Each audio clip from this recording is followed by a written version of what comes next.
I'm Rebecca Carner, Biofield tuner, and today, on this beautiful October day, I'd like to tune a topic that often people sort of shy away from, and that topic is depression and suicidality and suicidal ideations. In the past 2 weeks alone, I have had no less than 3 private sessions that were specifically either booked to handle depression, or one of the main topics in them were either past or current suicidal ideations that my clients were having. And people are kind of talking about depression now, and with the global pandemic, I know a lot of people have sought and gotten mental health attention, and that due to COVID, a lot of people are being able to access mental health practitioners on the phone and via Skype, and I think all this is really, really wonderful. Depression and needing professional help around emotions has always been a problem. I'm sorry that it took a pandemic for some of the stigma to be dialed down around it and for the availability to increase, because we needed that before the pandemic. And now we're finally getting it, and even more people are needing it.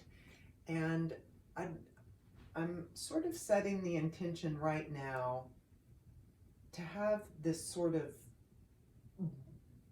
energy body ball be created with everybody's stuff, right? All the yucky stuff, all the things that people don't like to talk about, have a hard time finding someone safe to talk about it with.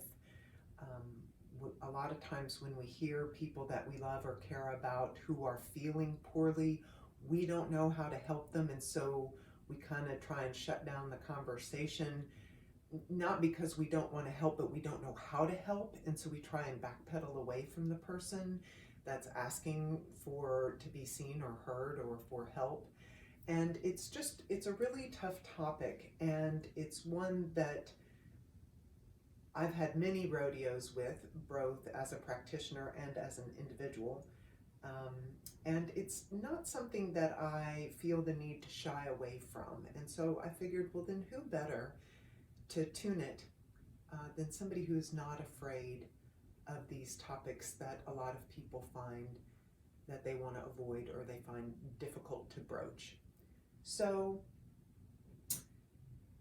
I think to tune depression, I could likely be tuning forever, and I don't want to do that.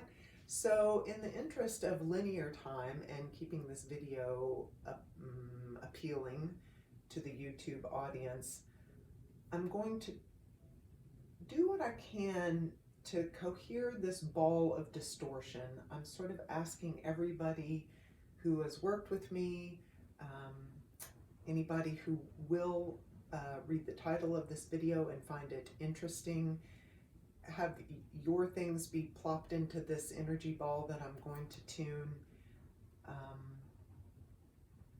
And I'd like to keep it sort of short and sweet as I possibly can, even with all the gunk. And so with that, I think I'll just begin.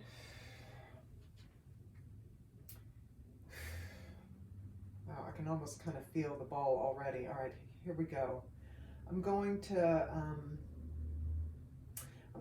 tune it, ground it through the Earth Star energy center like normal, and then we'll just see where we go from there. Everybody send all your crunked up, yunky, junky, lumpy, yuckity yuck, and let's put it right in here, and let's see if we can't all feel a little bit better. Here we go.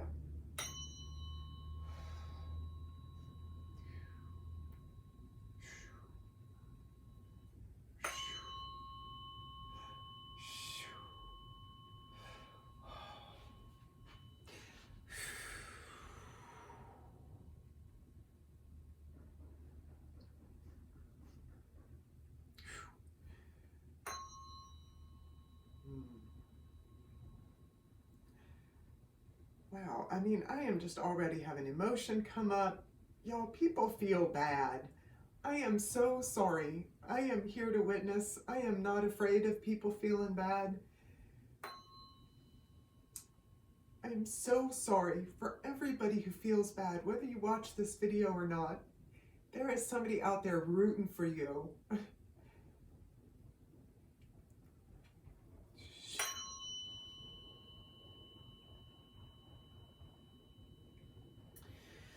So in with sound work, which is what I do with the tuning forks, there's also a practice called toning, where you make vocal tones that aren't necessarily melodic and certainly aren't singing.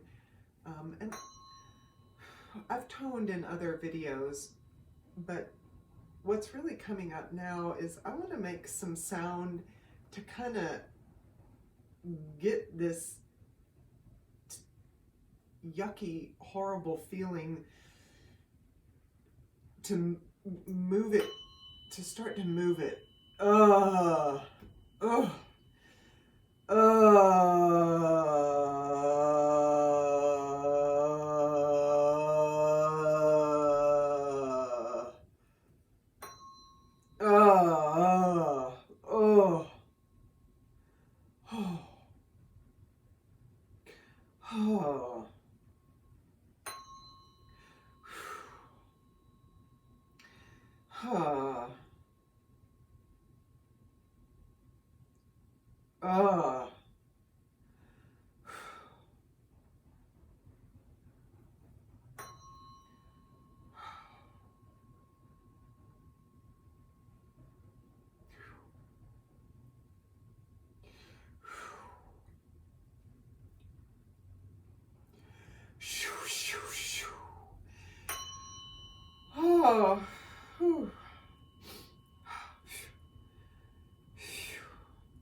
right, so as to offer some sort of context for what I'm doing, I'm literally perceiving an energy ball right here. It's probably a foot and a half maybe in diameter.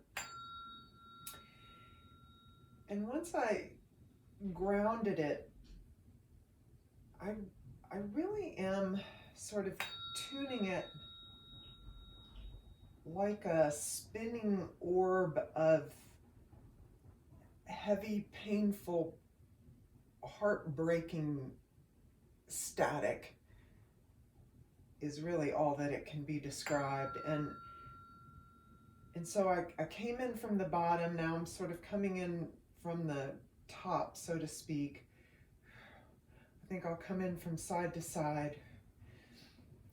There's already a considerable lightening. It's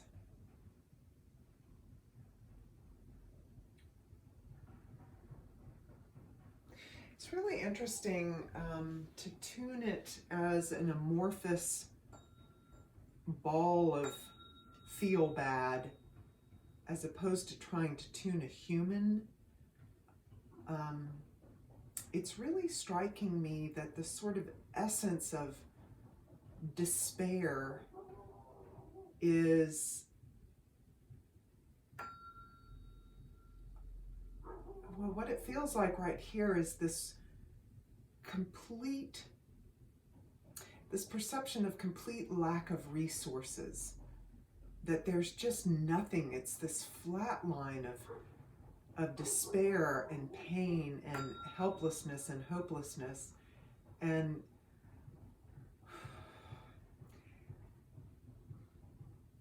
without sounding or trying desperately not to sound like some sort of soundbite or cliched meme, our perceptions, reality is truly made up of perceptions, but it's not necessarily objectively true. One's circumstances can be unimaginably bleak, but if you feel like you have the resources, then somehow you find a way out or around or up or through or something or away. But if you don't think you have resources, or if you don't think there's a way out or up or down or away, then you can't. Then you stay in it and it consumes you. And they're both true, and or neither are true. It is truly one's perception. And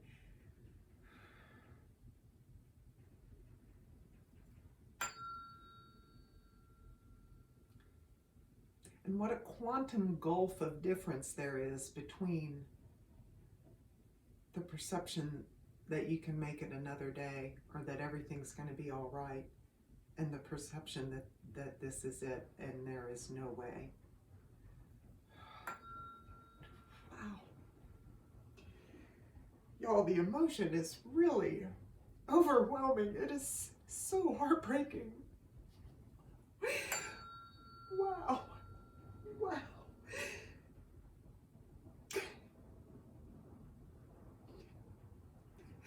Oh my gosh. Okay, from one human to another. Truly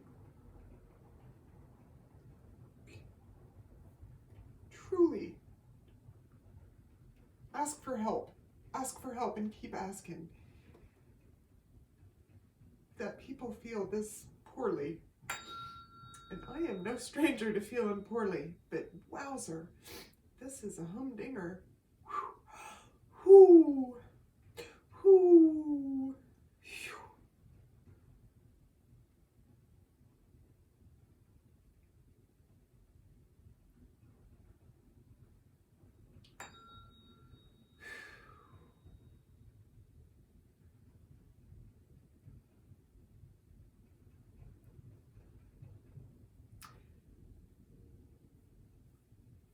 One of the people that I have trained with is the woman who developed Biofield tuning, a woman by the name of Eileen McCusick. And she does a really lovely job of, of first of all, developing a really kick-ass healing modality. But she does a really nice job of when tackling something really big and hurty. She always looks for the coherence, for the sort of naturally arising antidote.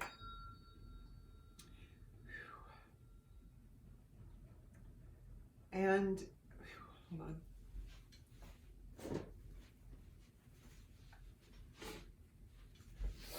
And it's really striking me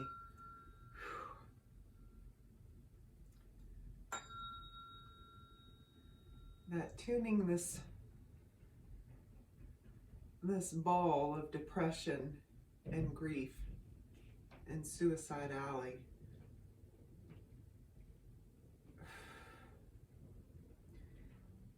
that the sort of antidotal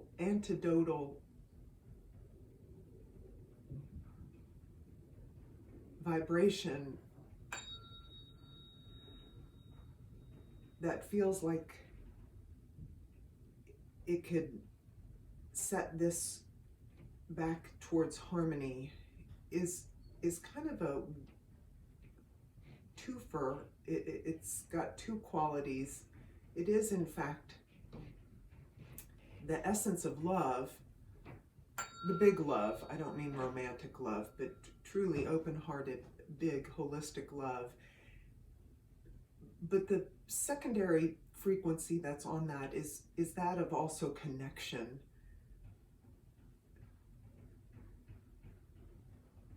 In so many ways, it is said that the human animal absolutely has to have connection to survive and thrive, and we know that in many ways. But I do think in this way, there's so much information out there about cultivating self-love, and that is a practice that I can't endorse strongly enough. But I think really to make it out of this ball of mess, you've got to connect with somebody, even if it's a stranger, even if it's online, even if it's over the phone, even if it's through the written word and you don't know them or don't know them well. You've got to connect. You've got to connect.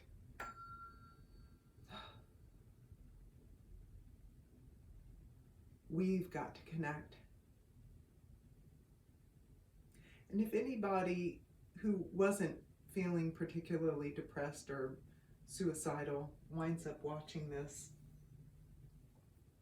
I can pretty much guarantee you that you would be shocked at how many people you know and are in frequent contact with who are either thinking about it or have recently thought about it or think about it a lot, and you'd never know.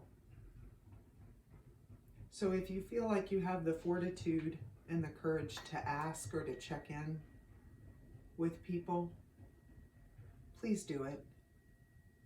Because that connection and that gesture of love, of somebody just asking if you're okay and really open to hearing the response, like open to hearing, I'm not okay, actually. That gesture of love really could turn the tide for somebody.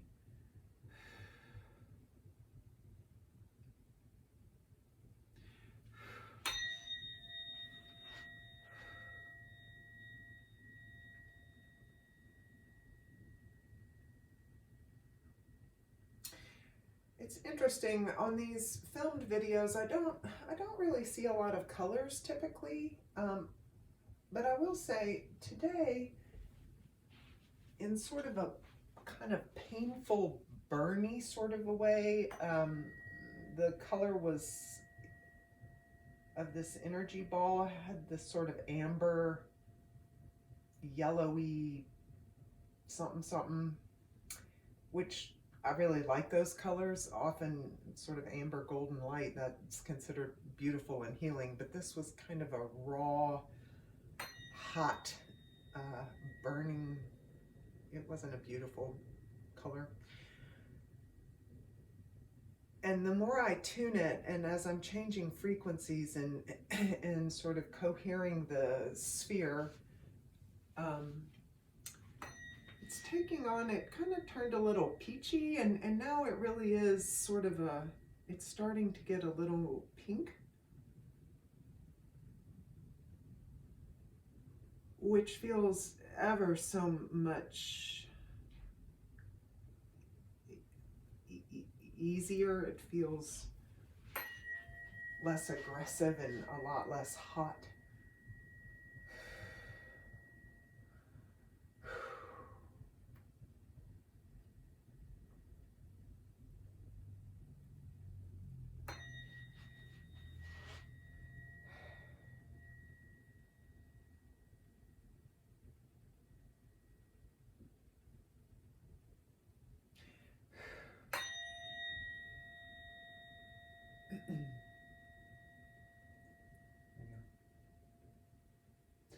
Okay.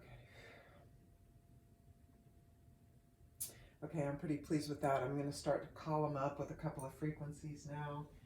Really just nice.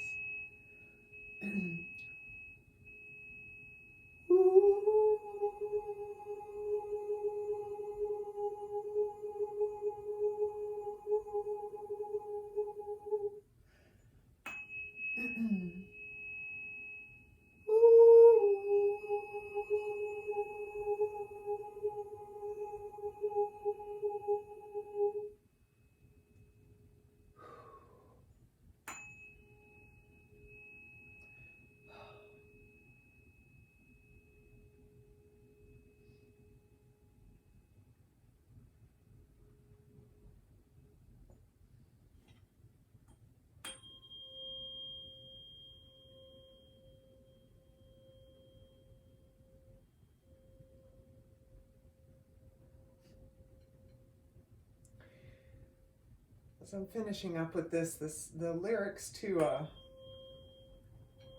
Paul Simon song are dropping in, but I want to shift them a little bit so that they fit what I want them to say about this. And the song is Mother and Child Reunion, but it's like the resource reunion, to call back to that feeling, the perception of being utterly depleted in resources in every way, as a driving element that might take somebody towards a terrible decision.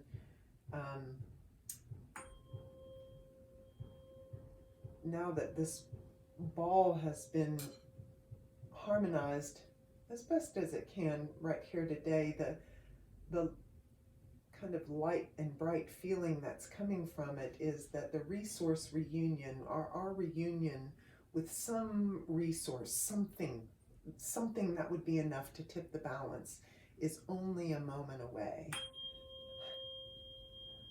or only a motion away. Reach out, wave your hand, call out, take a motion, take a moment